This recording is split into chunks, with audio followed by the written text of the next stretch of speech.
சிவா ஊருக்கு கிளம்புறாங்க. உடனே சிந்து இருந்துட்டு, "டாக்டரே ஒரு நிமிஷம் நில்லுங்களேன்" அப்படின்னு சொல்லிட்டு சொல்றாங்க. "என்ன சிந்து?" அப்படின்னு சொல்லிட்டு சிவா கேட்டதும், "இங்க பாருங்க டாக்டரே, இப்ப நான் ஒரு தப்பு பண்ண போறேன். அதுக்கு முன்னக்கூட்டியே உங்ககிட்ட மன்னிப்பு கேட்டுக்கிறேன்" அப்படிங்கிறாங்க.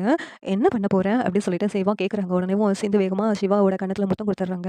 "என்ன சிந்து? என்ன பண்ணிக்கிட்டு இருக்க சிந்து?" அப்படின்னு சொல்லிட்டு சிவா கேட்குறாங்க. உடனேவும் சிந்து இருந்துட்டு, "டாக்டரே நீ தான் ஒரு வாரம் ஊருக்குள்ள இருக்க மாட்டேன், கொடைக்கானலுக்கு போறேல்ல, அதனால தான் அதுக்காக ஞாபகமா தான் இது உனக்கு" அப்படின்னு சொல்லிட்டு சிந்து சொல்றாங்க. உடனே சிவா இருந்துட்டு, "உன்ன திருத்தவே முடியாது" அப்படின்னு சொல்லிட்டு கிளம்புறாங்க.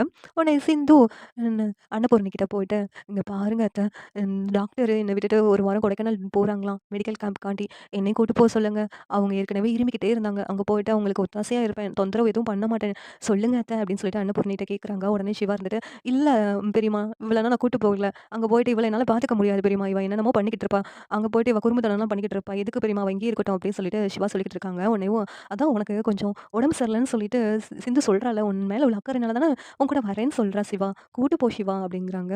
உடனே சிவா பெரியம்மா பேச்ச தட்ட முடியாம, "சரி கூட்டு போறேன்" அப்படின்னு சொல்லிட்டு சிந்துவ சிவா கொடைக்கானலுக்கு கூட்டு போறாங்க. இருந்துகிட்டு இத பார்த்துட்டு, "இந்த அன்னபூரணி தான் என் பையனோட வாழ்க்கைய கெடுத்துக்கிட்டு இருக்கா. இப்ப அவ பொண்ணு வாழ்க்கை பாழாயிடுச்சுன்னு வருத்தப்படுறாளே, அதே மாரி தானே நானும் வருத்தப்படுவேன். என் பையனோட வாழ்க்கை பாழாயிடுச்சுன்னு சொல்லிட்டு, இந்த சிந்துவும் என் பையன ஏமாத்தி தானே கல்யாணம் பண்ணா. அந்த உண்மை எப்படினாலும் வெளியில கொண்டு வரணும். அப்படி கொண்டு வந்து சிவாவையும் சிந்துவும் பிரிக்காம விட மாட்டேன்" அப்படின்னு சொல்லிட்டு மகா சொல்லிக்கிட்டு இருக்காங்க. இந்த சீரியல் எப்படி நல்லாருக்கும்னு நீங்க நினைக்கிறீங்கன்னு கமெண்ட் பண்ணுங்க. இந்த வீடியோ பிடிச்சிருந்தா லைக் பண்ணுங்க, ஷேர் பண்ணுங்க, சப்ஸ்கிரைப் பண்ணுங்க. Thank you.